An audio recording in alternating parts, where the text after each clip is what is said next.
एक शाम प्राची टीवी पर सीरियल देख रही होती है, तभी उसकी सास वहाँ आती है। अरे सीरियल में तो ऐसे मग्न है जैसे आज रात का खाना पड़ोसी आकर बनाएंगे। मुझे पता ही नहीं था आपने अपने बेटे की शादी पड़ोस में भी की हुई है। हैं? मतलब? मतलब इस घर में सारा काम बहू ही करती है, आप तो सिर्फ खर्राटे मारती हैं। अच्छा जी, फिलहाल तो तुम आराम फरमा रही हो, चलो जाओ, ये मेरे टीवी देखने का समय है। आहा, इसीलिए मुझे भगाया जा रहा है। सॉरी, अब तो बिल्कुल नहीं जाऊंगी। प्राची की इस बात पर दोनों सास बहू के बीच टीवी रिमोट के पीछे बच्चों जैसे छीना झपटी शुरू हो जाती है, जिसके बीच श्लोक भी काम से घर वापस आ जाता है। आज मेरी चूहे बिल्ली की जोड़ी किस बात पर झगड़ रही है?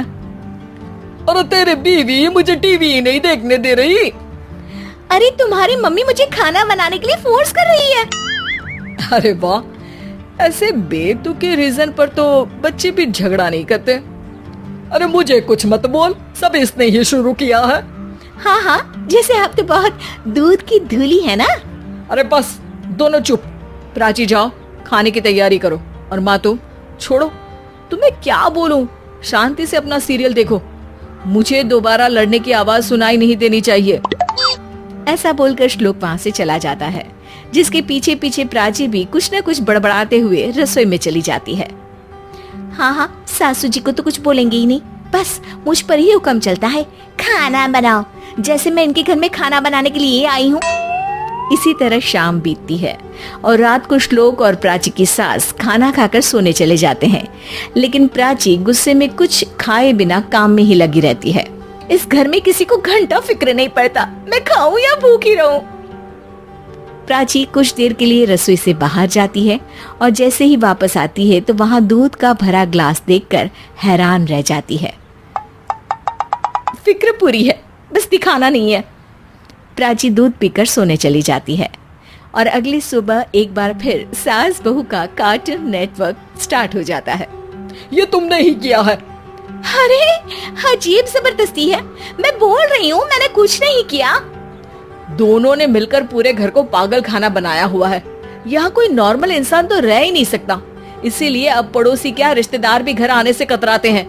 और सुन बेटे, तू भी चंगा, तेरी माँ भी चंगी, तेरी बीवी भी चंगी, रिश्तेदार।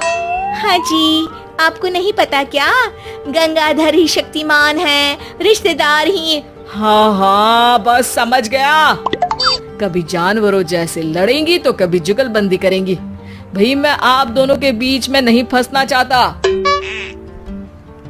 सास बहू की इस मनमौजी जोड़ी से परेशान होकर श्लोक अपना सिर खुजलाता वहाँ से चला जाता है। चलो अब मैं भी कीर्तन में जा रही हूँ। इस पर जैसे ही सास कमरे में अपना पर्स लेने जाती है तो वहाँ नाश्ते की प्लेट रखी देख मुस्कुराने लगती है और नाश्ता करके घर से बाहर निकलते हुए कुछ पैसे टेबल पर रख जाती है, जिसके कुछ देर बाद सिलेंडर वाला घर आता है। ओ मुरी मैया, मैं सिलेंडर के बारे में तो बिल्कुल भूल ही गई थी। घर खर्च के सारे पैसे भी मम्मी के पास है और श्लोक से बोला तो उल्टा 4 बात सुनाएंगे। प्राची ये सोच ही रही होती है कि अचानक उसका चेहरा चमक उठता है और वो घर में आकर इधर उधर देखने लगती है। तभी उसकी नजर टेबल पर रखे पैसों पर पड़ती है, जिन्हें वो सिलेंडर वाले को दे देती है। ये सब श्लोक देख लेता है।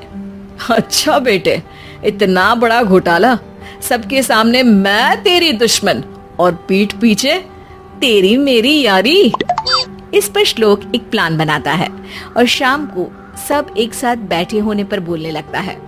माँ, तुम दोनों की बहुत लड़ाई होती है, इसलिए मैं सोच रहा हूँ कि प्राची को उसके घर छोड़ाऊं, इससे वो भी खुश रहेगी और तुम भी।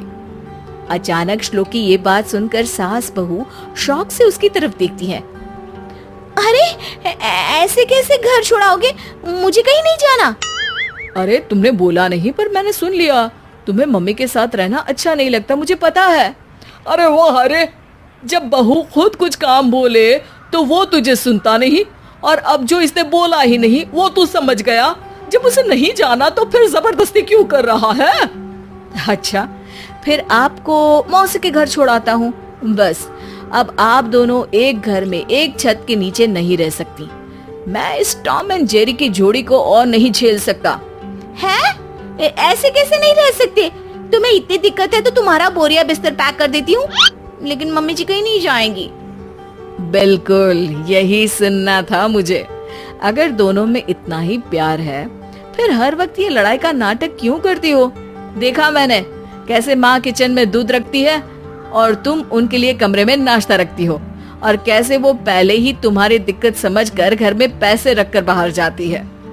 अरे भाई, इतना ड्रामा तो डेली सोप में भी नहीं होता जितना तुम दोनों ने इस घर में फैलाया हुआ है।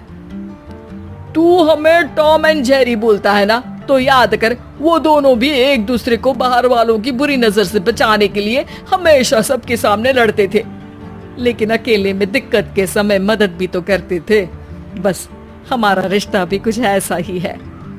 और वैसे भी अगर सास बहू में तू मैं नहीं होती तो दुनिया वालों को कहानियां कैसे मिलेंगी?